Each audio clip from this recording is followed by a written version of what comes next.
Welcome to Dan's Learning Curve, where hindsight is 2015.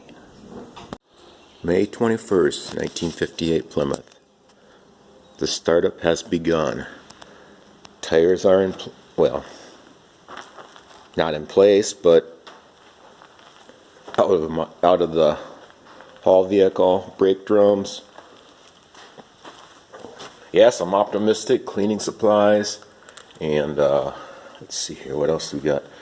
Wheel cylinders, brake cleaning, brake cleaner.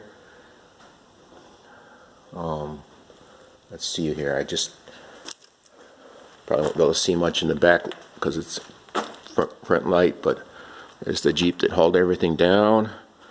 Yes, even optimistic. A new air filter, going that guy. And I don't know how much the bounce did for keeping the mice away. I guess we'll find out.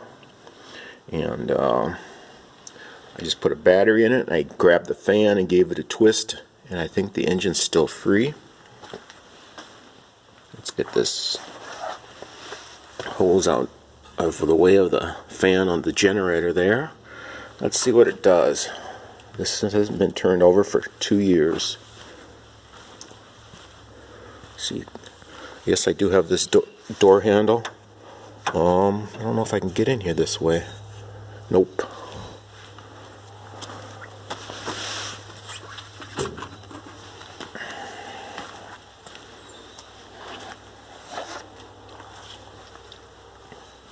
And any sheet metal that you see, any chrome pieces you see missing, I do have.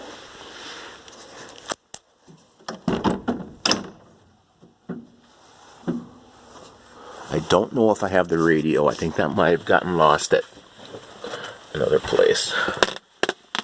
And the seats are harder than hard.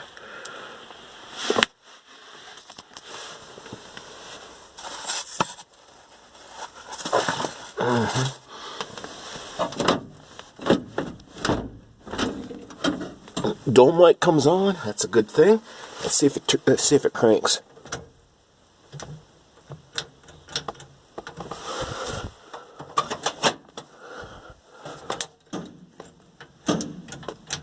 Well, there's something there. Not much, but something. Probably just a loose battery terminal. Yeah, that's what it is. I didn't put them on very tight. Yeah, that vinyl just cracked, didn't it? Shouldn't be too hard to duplicate this seat. All right, I will bring you back when I get this engine turning over. Okay, bringing you back. I had to break out a battery charger. Got it set on, just a little heavy there, 50 amps charging. And let's see here. Let's see what it does here. Got the battery charger hooked up. Looks like everything's clear. That wrench will stay there. Let's see if this monster will turn over.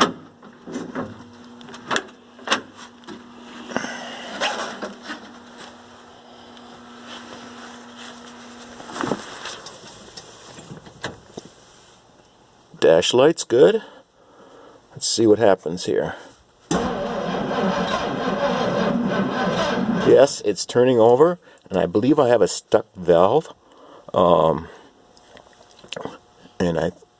So I'm prepared to remove the valve cover and get that valve unstuck, because it sounds like it's got one cylinder. It's not doing compression on, but it's turning over.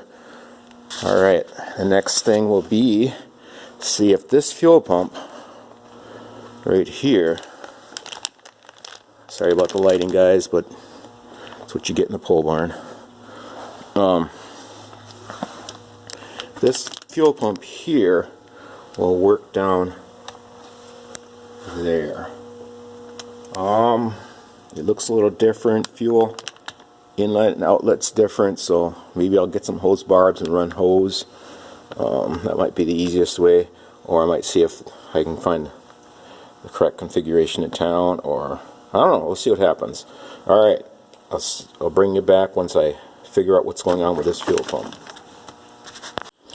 Okay, when I left you last on that last shot, we were getting the fuel pump out. Oh, wait a minute, it is out. Okay, there it is. And it looks like It looks like, I do believe this new one will work. Notice the different construction. This one has, you can take it apart and put a new diaphragm in it, and it's actually had a sediment bowl water separator on it. So I think I'm going to try to find a new diaphragm for that eventually. And also our, I don't know if I can use this hard line on this new fuel pump because the entrance is a little different. We'll see what happens. Okay, this, get in there. Alright, let's see what happens. I'll bring it back. Okay, and a little update here. Look what's down there, a shiny new fuel pump. And let's see what's going on here. Yep, just as I thought. The line going to the carburetor, and let's get you a shot here. Doing this with my phone. I don't have any fancy cameras yet, so there's the inlet. There's the fuel line for the going to the carb. So we'll see what happens here. I'm sure I'll figure something out. Maybe what I'll do is get a hose barb here and a hose barb here, and just I have plenty of fuel line here, so I can run a rubber line to that if I have to. Because, like I said in the last shot, I really would like to keep this sediment bowl water separator on here and get a new diaphragm for this. Can you see that? Get a new diaphragm, because this is removable, and replace the diaphragm if someone makes that. Alright, now I'm going to see if I can find a little fuel. I didn't fill my 5-gallon can up because I didn't have any place to set it flat in my vehicle because everything was full. Alright, I'll bring you back. Okay, now we're back after some running around in town. I picked up some brass fittings, and there's one screwed in, but I found out the ones I bought had the wrong thread for my fittings. I wasn't the one who checked it. I did bring the hard line in that I needed fit, and I had the guy at the hardware store check it, and oh well, you know, you live and learn. So my brother-in-law found one of his dad's tap and die set, and it had the right die in it for this, so I rethreaded this hose barb for the to fit this fitting here. So now this is screwed in there with Teflon tape and everything. Yes, it should be yellow, but that's what I got, so that's what we're going to use. Hopefully it doesn't leak. If it leaks, we'll try plan C. Already probably on plan D already. B, C, I don't know. Which plan are we on? So anyway, now, but I got another dilemma here. The hardware store only had one male fitting. So this is the male thread right here. So I said, hey, that's easily solved. Let's just go with a short nipple and a female. Perfect. But now I need to reconfigure the thread on one end of this nipple and leave the other thread the same. So I could thread it into here and use the hex on the hose barb to run into the die. This one cut pretty hard. I mean, I turned it in with a wrench into the die, and but it turned pretty hard. So I could run it in with this, but if I go to back it out, I'm thinking that the hose barb's going to back right out from the nipple. So what I'm going to do is I'm going to take and solder these two. I'm going to thread them together, then I'm going to solder them so that they become one. Well, theoretically one, and then I will run the die and reconfigure the thread to the correct thread pitch, and probably one size down. I honestly don't know what thread size this is anymore. Pipe sizes can be confusing because they use the inside diameter instead of the thread size. Okay, so I will bring you back once I get this soldered together. All right, I don't know if I successfully soldered it. I don't know if I had the right flex or something, but let's put it this way.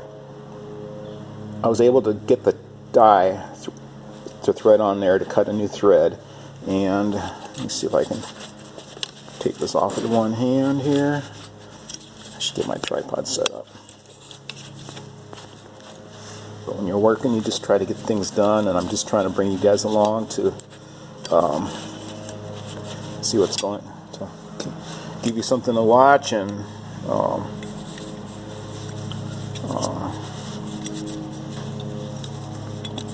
You know, Zane over at Hodgepodge Garage is he's a good channel. You might just want to check him out. He's involved in this project a little bit, just not much, but encouraging and stuff. So there we have it. Let's see, focus. See if we can focus on it here. So I cut a new thread on there, and hopefully, like, it'll thread onto the fuel pump like it did there. I'll bring you back.